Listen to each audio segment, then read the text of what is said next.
That's one thing. That's very specific, I suppose. But on another level, the Necronomicon, the publication of a book called the Necronomicon, no matter what Necronomicon it is, I think raises a lot of questions that have become very controversial, and that is, what is a true book? It questions the value of pseudoepigrapha, for instance. I mean, the Key of Solomon was not written by Solomon, right? There's false attributions to it. The Gardnerian Book of Shadows was written by Gerald Gardner, who was written by some ancient, pagan witches a couple of thousand years ago or 100 years ago. So we have to ask ourselves, where is the value? The Necronomicon itself forces people to question, what do we really value? Do we value an ancient text because it's ancient, or do we value it because it has something else to offer us? There's a new text with ancient patina, let's say. Is it just as valuable as a new text or a genuine ancient text? I mean, it asks a lot of questions, and it forces people to confront the question of dealing with the dark side. All occultism essentially deals with the other. It deals with another reality. It may deal with the dark side of human consciousness, even if it's angelic magic, even if it's Jewish mysticism, Kabbalistic occultism, or anything like that. It's still dealing with the dark side. It's dealing with the unseen. And the Necronomicon is sort of in your face about that. I mean, the Necronomicon is all about the unseen, and it's all about the dark side. It makes no apology for it. And maybe it answers some need, in people by saying, this is a book about darkness. It's how to protect yourself against it. It doesn't dwell on,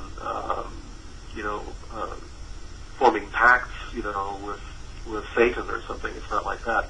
But it does deal with darkness. It deals with a pre-Judeo-Christian mentality where religion and magic is concerned. And maybe it's valuable for that reason. Maybe it represents unresolved issues. In the Sumerian worldview that was reflected in this text, the good gods are only good because they're not as bad as the bad gods, right? They're the bad gods when they come and kill us and eat us, basically. Right. And then the good gods are the ones that created us and sort of forgot about us. And they don't really answer our prayers unless we really do something to wake them up. Right. And it isn't that, an eloquent, statement of our human condition at the moment. I mean, sometimes I wonder if maybe this whole war between the forces of light and the forces of darkness is just, alien versus predator. You know what I mean? Mm-hmm. I mean, it's a plague on both your houses. Maybe for us, it's a question of just choosing sides. It's not a question of right and wrong. It's not a question of a moral, spiritual force. Maybe the spiritual forces are amoral, or their morality is something beyond our understanding. Among the evangelicals, they have what they call discernment, right? Right. So, someone is being possessed, or there's a spirit. You have to figure out, is it a good spirit or a bad spirit? Because, a bad spirit can appear just as charming as a good spirit, right? I mean, Satan hardly ever shows up, with horns and a tail. He shows up probably in a business suit, three-piece and, monogram cufflinks. I mean, who knows, unless you really have a fine-tuned sensitivity, who knows what's evil or good or what's beneficial for the human race or not. We're being torn apart by all sorts of moral decisions that we're faced with now that I don't think the world in general really had to face for a long time. I mean, World War II, it seemed pretty obvious who the good guys and the bad guys were, We pretty much thought we knew in those days. And then everything changed, and then we made a lot of very dubious moral choices, particularly with bringing the Nazis over and, getting into bed with them and supporting the Nazis all over the place. We said to ourselves, well, better dead than red and all this other stuff. And, we made some very, very strange moral choices, and now we're paying for that, we're paying for it in Iraq, which, oddly enough, is the place where the Necronomicon would have come from. Right. Coming all back to the beginning here. Yeah.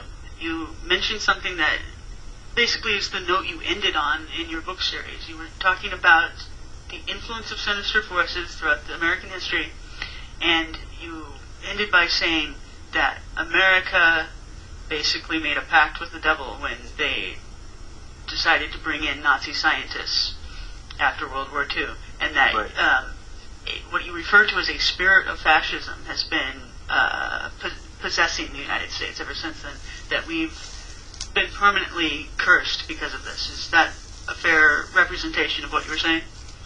Yeah, I hope the word permanent is not operational, but I think we did. We sold our soul at that point. We fell for the trap.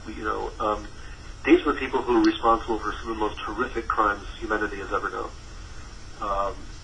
Unspeakable horror that they created, and somehow we were willing to overlook that. And we should have been better than that. We should have said nothing is worth supporting people like this, bringing them over and, giving them salaries and giving them houses and saying, work for us. Nothing should have been worth that. Nothing should have been worth covering for people like Klaus Barbie, for instance, the butcher in Lyon, or any of the other people we brought over, we coddled, we protected from going to justice. Back in the 1940s, after the war, people like Eleanor Roosevelt and Albert Einstein, they were holding meetings saying, please stop bringing the Nazis over. This is horrible. This is reprehensible. Even Truman issued an order to the Pentagon to stop doing it, and they ignored him. There was a point at which we thought that dealing with the Nazis was okay. And it extended until the 1950s and the 1960s. I mean, the World Anti-Communist League that helped Reagan get elected president was riddled with people who were involved in war crimes. VRL Trifa, the bishop of the Romanian Orthodox Church for many years, was really an Iron Guard Nazi back in Romania, who was a fake bishop. He basically took over the Romanian Orthodox Church here by force. And we supported him. We protected him. Nixon protected Nazi war criminals. He went out of his way to do it. I mean, Dulles protected them. We protected people who were monsters, people who had no moral compass whatsoever. And in doing that, it's like the old stories of, you invite the vampire into your house, right? Unless you invite him, he can't come in. Well, we invited them. And the excuse for Project Paperclip, bringing over Nazis to work in our NASA and intelligence organizations, is that we didn't want the Soviets to get them, so we had to take them instead. But right. Really, we could have just killed them or imprisoned them for life, too, right?